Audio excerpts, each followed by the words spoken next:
Video we are going to discuss about the posterior cranial fossa. Okay, so the posterior cranial fossa, if you observe, it is the largest, it is the deepest if you compare with the anterior and middle cranial fossa.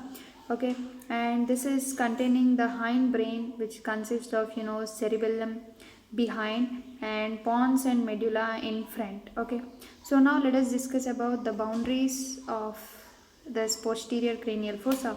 So anteriorly it is having the superior border of teres temporal bone. So this is a superior border of teres temporal and this one, okay. Superior border of teres temporal bone and the dorsum sellae. This is the dorsum sellae of sphenoid bone. So these two bones are forming an anterior border, that is the sphenoid bones dorsum sellae and the teres bone superior border. Now coming to the posterior margin. The posterior margin is formed by squamous part of occipital bone.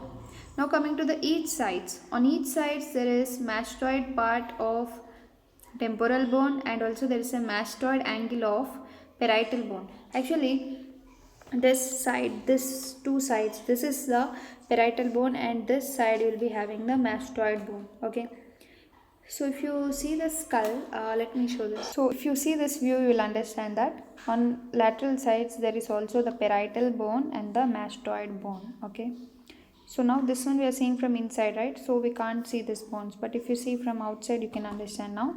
Even the parietal bones are also taking part in the lateral sides of posterior cranial fossa. Okay. So now coming to the floor. So in the floor, if you see especially the median area, it is a sloping area behind the dorsum sellae or clivus. This is also called as clivus in front. And foramen magnum is in the middle and the squamous occipital is behind. This is squamous occipital bone behind. So in the median area, the floor is formed by dorsum sellae, foramen magnum and our squamous occipital behind. So coming to the lateral area floor is formed by condylar or lateral part of occipital bone, posterior surface of teres temporal bone. This is the posterior surface of teres temporal bone and also the mastoid temporal bone on two sides, and also you'll be having a mastoid angle of parietal bone as I showed just now. Now coming to other different features, especially if you see the median area, the clivus is a sloping surface in front of foramen. So if you see the clivus, it is a sloping surface in front of foramen magnum.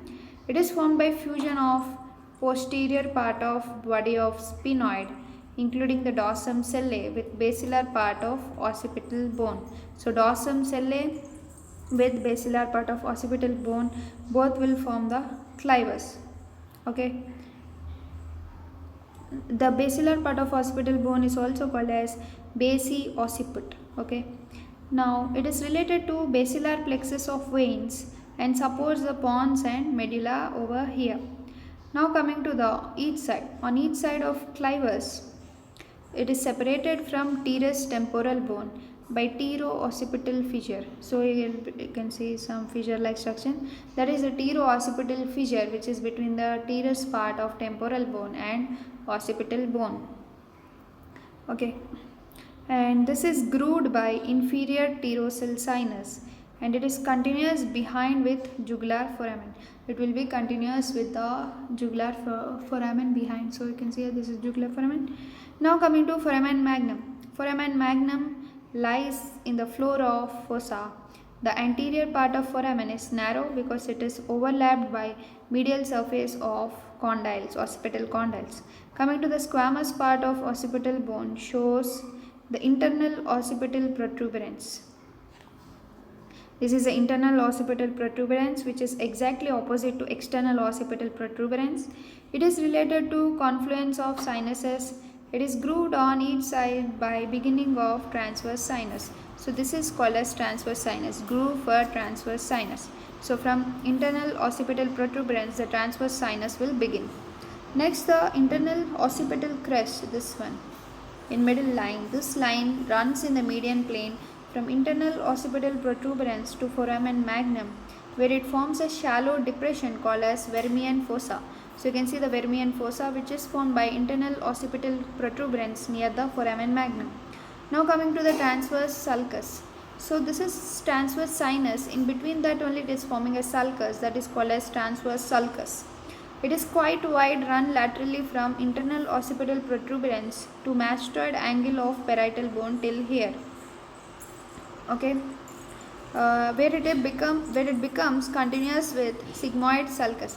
So this is called as sigmoid sulcus, which is going towards like this curving. So it is continuous with the sigmoid sulcus. The transverse sulcus lodges the transverse sinus. The right transverse sulcus is wider than left transverse sulcus, and it is continuous medially with superior sagittal sinus. So it is also continuous with sigmoidal sinus and also with superior sagittal sinus, or you can also say superior sagittal sulcus. So on each side of internal occipital crest there are deep fossa which lodge cerebellar hemisphere. So you can see here it's round oval fossa like structure. It is written here cerebellar fossa, where part of posterior cranial fossa, and here the cerebellum lies. So now we will discuss about the lateral areas. The condylar part of occipital bone is marked by jugular tubercle. Here we will be having a jugular tubercle, okay, and hypoglossal canal. You can see clearly it is mentioned. This is a hypoglossal canal, which is an anterior condylar canal which pierces the bone posterior anterior to jugular tubercle, run obliquely forward along line of fusion between basilar and condylar part of occipital bone. So this is a basilar part, this is a condylar part. So in between you are having this hypoglossal canal. Coming to the condylar canal, it is a posterior condylar canal, opens into lower part of sigmoid sulcus. So you can see this is a sigmoid sulcus. So in its lower part it will open into condylar canal, and which indents the jugular process of occipital bone. Now coming to posterior surface of teres temporal bone. So this one which you can see here, this is the posterior surface of teres temporal bone, which forms the anterior lateral wall of posterior cranial fossa, and the internal acoustic meatus opens above anterior part of jugular foramen. So this is the internal acoustic meatus, where it is this one. This is the internal acoustic meatus which opens just anterior to jugular foramen in the inferior in the posterior or interior surface of teres temporal bone, okay, and it is about 1 centimeter long, runs transversely in lateral direction. It is closed laterally by perforated plate known as lamina cribrosa, which is separated from internal ear. So it is actually closed by lamina cribrosa. Next, coming to the subarcuate fossa. You know this is the arcuate fossa. So below it you have subarcuate fossa. The subarcuate fossa is below arcuate eminence, lateral to internal acoustic meatus. So this is internal acoustic meatus, just lateral to it. Here you can see this is the subarcuate fossa, here this area. Next, coming to jugular foramen. So clearly you can see here this is the jugular foramen. It lies at posterior end of pterygooccipital fissure. The upper margin is sharp and irregular, presents the glossopharyngeal notch. The lower margin is smooth and regular. So finally let us discuss about mastoid part of temporal bone. So this side will be mastoid part of temporal bone.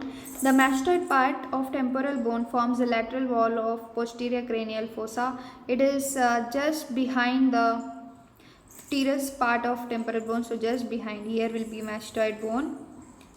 It is anteriorly marked by sigmoid sulcus, which begins downward continuation of transverse sulcus at mastoid angle of parietal bone here. So here is the mastoid process and ends at jugular foramen. The sigmoid sulcus lodges sigmoid sinus, become internal jugular vein at jugular foramen. The sulcus is related anteriorly to tympanic antrum, and mastoid foramen opens into upper part of sulcus. So actually this sigmoid sulcus only moves forward and it opens into the upper part of mastoid foramen. Okay, so this is all about posterior cranial fossa. The last one is clinical anatomy related to it. So any fracture of posterior cranial fossa causes bruising over mastoid region, and it is extending down over the sternocleidomastoid muscle. So this is about posterior cranial fossa. Next we'll discuss about the orbit.